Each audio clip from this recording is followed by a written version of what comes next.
What's going on, everybody? So I am a Zwift biker, purchased a Wahoo kicker back in March, and sort of got hooked on the Zwift concept and trying to get all the badges. If you want to get all the badges, many of them are run badges. So I had a treadmill sitting right here. I'm an avid runner as well. I'm like, I want to go ahead and maybe we'll make the treadmill more motivating to get on the treadmill if you could get the Run Pod. Well, here, the Run Pod was out of stock all year long, and it finally came back for sale on the Zwift companion run store. So I went ahead and purchased it, and I want to do a quick review for you here right now.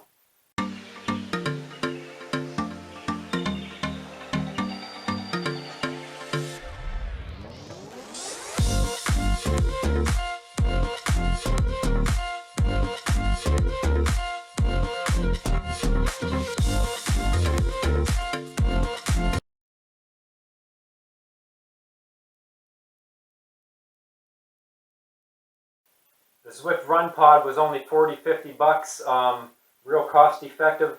So the reason why I wanted there's the Run Pod, and then there's also a device that can hook on your treadmill. If you buy one that hooks on your treadmill, then you're locked into whatever the calibration of your treadmill is. So if you have a crappy old treadmill, it's not going to work. And that one was actually $100, and this one was $40 or $50. So I went ahead and waited until this one finally came out of stock and purchased it. So it arrives in a little yellow box like this.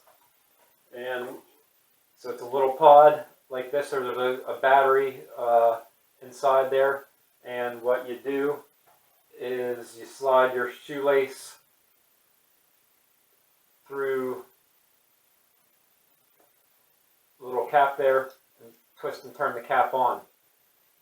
This is the calibration button. So you got Zwift Ride, Zwift Run, so it'll automatically be connected. Let's go ahead and calibrate it right now just to run through that process with you. Here's what to expect. Set your normal running speed. So on the treadmill, I don't know, 8 mile an hour. So let's go shoot with 8 mile an hour. Okay, there we go. Now, I actually got to hop on the treadmill and run 8 mile an hour. You just have to trust me that my treadmill is set for 8 mile an hour. And you can see what the calibration will go through.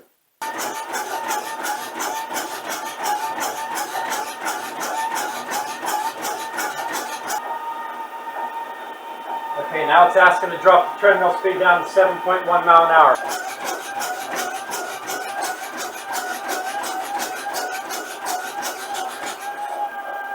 Alright, final step. It's asking to take your treadmill up to 8.9 mile an hour. So I'll actually put it on show you on the treadmill this time.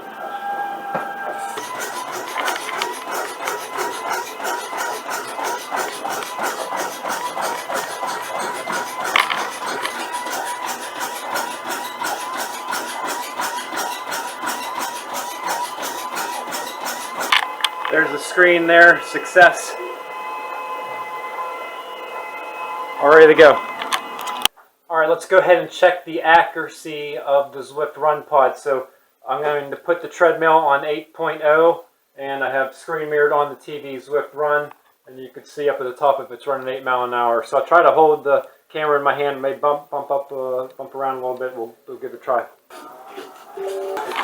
All right, it's hanging around 7.7 to 7.9. Now I do have the camera in my hand. That may make the difference of the 0.1 mile an hour, but not too bad.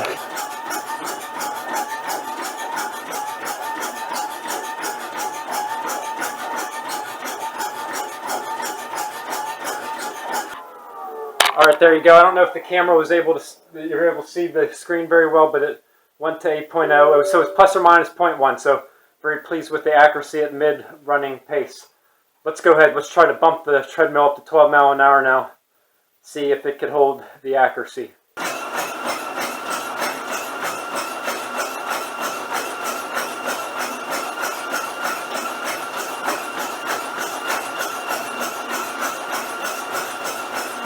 All right, there you can see the problems with the Zwift Run Pod. So I cranked the treadmill up to 12 mile an hour, and the speed actually dropped. It was coming down to 6 mile an hour.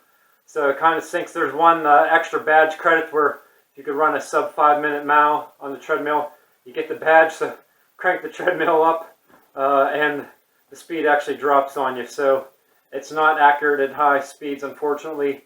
my experience, probably 10 mile an hour and above is where the accuracy falls short. But overall, the product's awesome. Definitely motivates me to get on the treadmill, pump out more miles to get those badges. Make sure you hit the like and subscribe button. I have extra videos on Zwift Run, so there is a bunch of other flaws. They have not put the development time in to the run portion of the software that they did the bike portion. And I have some suggestions for them for Zwift. Hopefully they're able to see the video. But go ahead, check those videos out.